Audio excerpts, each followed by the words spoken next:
ಶ್ರೀ ಗುರುಭ್ಯೋ ನಮಃ. ಎಲ್ಲರಿಗೂ ಬೆಳಗಿನ ಸುಪ್ರಭಾತ. ಆಂಜನೇಯನ ಸಾಮರ್ಥ್ಯ. ನ ಭೂಮೌ ನಾಂತರಿಕ್ಷೇ ವಾ ನಾಂಬರೇ ನಾಮರಾಲಯೇ ನಾಪ್ಸು ವಾಗತಿ ಭಂಗಂ ತೇ ಪಶ್ಯಾಮಿ ಹರಿಪುಂಗವ. ಶ್ರೀರಾಮನು ಹನುಮಂತನಿಗೆ ಹೇಳಿದ ಮಾತುಗಳು.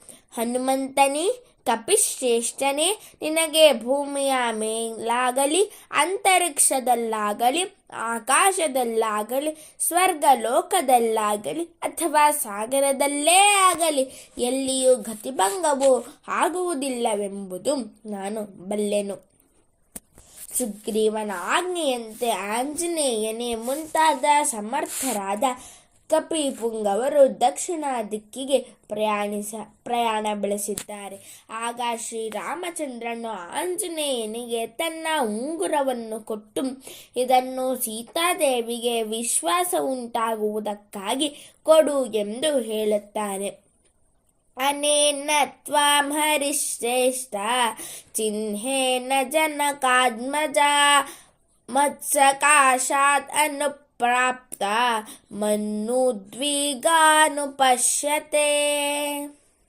ಕಪಿಪುಂಗವನಾದ ಹನುಮಂತನೇ, ಈ ಮುದ್ರಿಕೆಯನ್ನು ನೋಡಿದ ಕೂಡಲೇ ನೀನು ಶ್ರೀರಾಮನ ಕಡೆಯಿಂದ ಬಂದಿರುತ್ತೀಯೇ ಎಂಬುದನ್ನು ಸೀತಾದೇವಿಯು ತಿಳಿಯುತ್ತಾಳೆ. ಆದ್ದರಿಂದ ಈ ಉಂಗುರವನ್ನು ತೆಗೆದುಕೊಂಡು ಎಚ್ಚರಿಕೆಯಿಂದ ಅದನ್ನು ಇಟ್ಟುಕೊಂಡು ಸೀತಾದೇವಿಗೆ ಕೊಡು ಎಂದು ಶ್ರೀರಾಮನು ಹೇಳುತ್ತಾನೆ.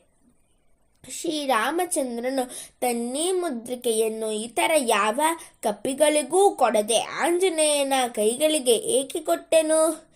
ಹಾಗಾದರೆ ಆಂಜನೇಯನಲ್ಲಿ ಶ್ರೀರಾಮನಿಗೆ ಅಷ್ಟೊಂದು ವಿಶ್ವಾಸವಿತ್ತೇ? ಆಂಜನೇಯನು ಅಂತ ಸಮರ್ಥನಾದ ದೂತನೇ ಎಂದರೆ ಹೌದು ಎನ್ನುತ್ತಾನೆ ಶ್ರೀರಾಮನು. ಶ್ರೀರಾಮನಿಗೆ ಹನುಮಂತನ ಸಾಮರ್ಥ್ಯವು ಚೆನ್ನಾಗಿ ಗೊತ್ತಿತ್ತು. ಇದನ್ನು ಬಾಯಿ ಬಿಟ್ಟು ಶ್ರೀರಾಮನೇ ನೇರವಾಗಿ ಆಂಜನೇಯನಿಗೆ ಈ ಮೇಲಿನ ಮಾತುಗಳಲ್ಲಿ ಹೇಳಿರುತ್ತಾನೆ.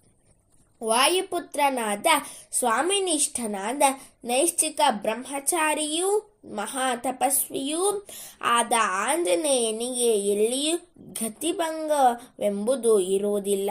ಕೇವಲ ರಾಮಸ್ಮರಣೆಯಿಂದ ಆಂಜನೇಯನು ಕಾರ್ಯವನ್ನು ಸಾಧಿಸಿಯೇ ಬಿಟ್ಟನಲ್ಲವೇ?